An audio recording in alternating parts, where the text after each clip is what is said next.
இந்த கார் பணக்கார ரசிகனுக்குச் சொந்தமானது. இந்த சைக்கிள் ஏழை ரசிகனுக்குச் சொந்தமானது.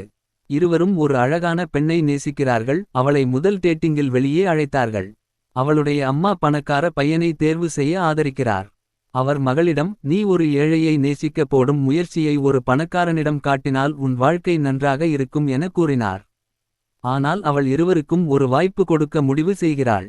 பணக்காரன் அவளை தீவிரமாக நேசிக்கிறான். அவளுக்காக எந்த எல்லைக்கும் செல்ல தயாராக இருந்தான். அவளை ஈர்க்கவும் அவன் $1000 கொண்டு வருகிறான். ஏழை பையனும் அதே அளவு மயங்கிப் போகிறான். அதனால் அவன் தன்னால் முடிந்தவரை சிறப்பாக உடை அணிகிறான். தன்னிடம் உள்ள $30 கொண்டு செல்கிறான். மேலும் 10 விழுக்காடு விதி என்று அழைக்கப்படும் ஒரு சிறிய உளவியல் தந்திரத்தை பயன்படுத்துகிறான். பணக்கார பையனுடன் அவள் சந்திக்கும்போது அவளை ஒரு நல்ல காரில் சிறந்த மதுவுடன் ஒரு ஆடம்பரமான உணவகத்திற்கு அழைத்துச் செல்கிறான். அவன் அழகானவன், வேடிக்கையானவன், நல்ல உரையாடல் வல்லவன். ஒரு அற்புதமான அனுபவமாக மாற்ற அவன் தனது பணத்தை பயன்படுத்துகிறான். இதையெல்லாம் கேட்டதும் அவள் அம்மா சிலிர்த்துப் போகிறாள்.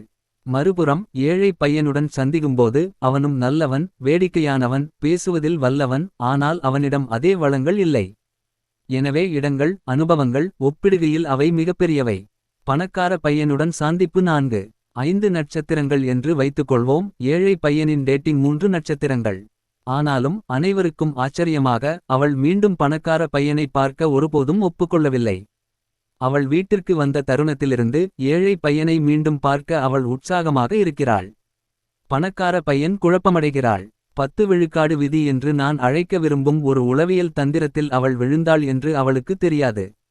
ஆச்சரியப்படாத ஒரே நபர் ஏழை பையன், ஏனென்றால் அது பொதுவாக அவனுக்கு வேலை செய்கிறது.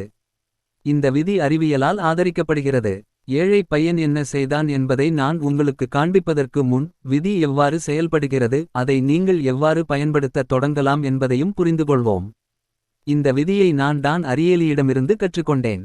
MIT-யில் காதல் பரிசோதனைகளை நடத்துவதில் நேரத்தை செலவிடுகிறார். அவர் தன் ஆராய்ச்சிக்காக ஏராளமான விருதுகளை வென்றுள்ளார்.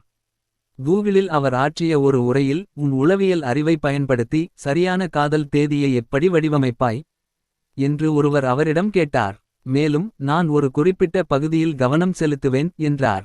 இந்த கருத்தை நிரூபிக்க அவர்கள் ஏராளமான பரிசோதனைகளை செய்திருக்கிறார்கள். ஆனால் அதை சிறப்பாக விளக்குவது கொலோனோஸ்கோபிகள் பற்றியது என்று அவர் விளக்கினார்.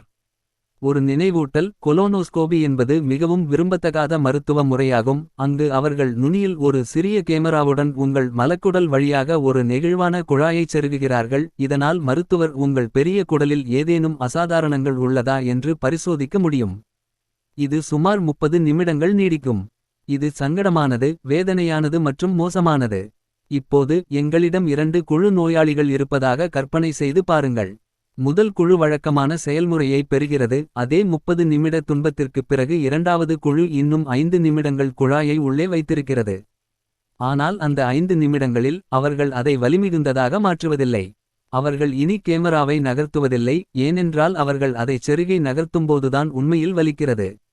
எனவே முதல் குழு 30 நிமிட துன்பத்தை அனுபவிக்கிறது. இரண்டாவது குழு அதே 30 நிமிட துன்பத்தை அனுபவிக்கிறது. கூடுதலாக 5 கூடுதல் நிமிடங்களும் விரும்பத்தகாதவை. ஆனால் முதல் 30 நிமிடங்களைப் போல மோசமாக இல்லை. இப்போது சுவாரஸ்யமான பகுதி இங்கே. எந்த குழு அனுபவத்தை குறைவான வலி, குறைவான விரும்பத்தகாதது என்று மதிப்பிட்டதாக நீங்கள் நினைக்கிறீர்கள்? சரியாக, இரண்டாவது குழு, ஒரு அனுபவத்தின் முடிவு முழு அனுபவத்தையும் நாம் எவ்வாறு உணர்கிறோம் என்பதில் பெரும் தாக்கத்தை ஏற்படுத்துகிறது என்பதை டானரியெல்லி விளக்குகிறார். எனவே இரண்டாவது குழுவிற்கு முடிவு அவ்வளவு மோசமாக இல்லாததால் அவர்கள் முழு விஷயத்தையும் குறைவான பயங்கரமானதாக நினைவில் கொள்கிறார்கள். விசித்திரமானது, இல்லையா?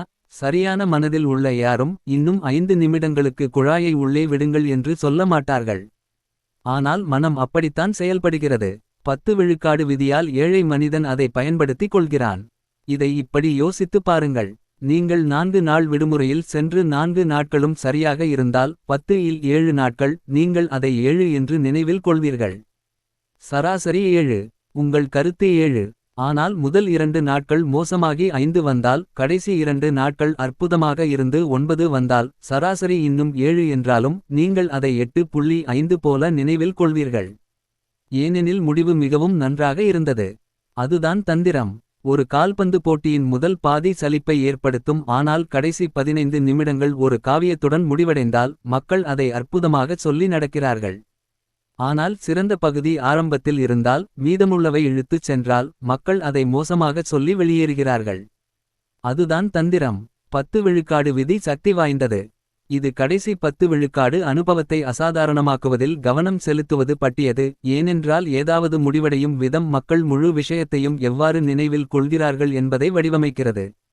அடுத்த முறை நீங்கள் யாரையாவது கவர விரும்பினால் நினைவில் கொள்ளுங்கள், கால்பந்தில் போல, ஏழை பையனின் காதல் தேதி போல, மற்றும் ஒரு மோசமான கொலோனோஸ்கோபியில் கூட அனுபவத்தின் முடிவு மக்கள் முழு விஷயத்தையும் எப்படி உணர்கிறார்கள் என்பதை மாற்றுகிறது. அடுத்த முறை நீங்கள் ஒருவரை யோசிக்க வைக்க விரும்பினால், ஆஹா, 10 விழுக்காடு விதியை பயன்படுத்திக் கொள்ளுங்கள். இப்போது இந்த வரைபடத்தை பாருங்கள். என் வாழ்க்கையில் திருப்புமுனை 33 வயதில்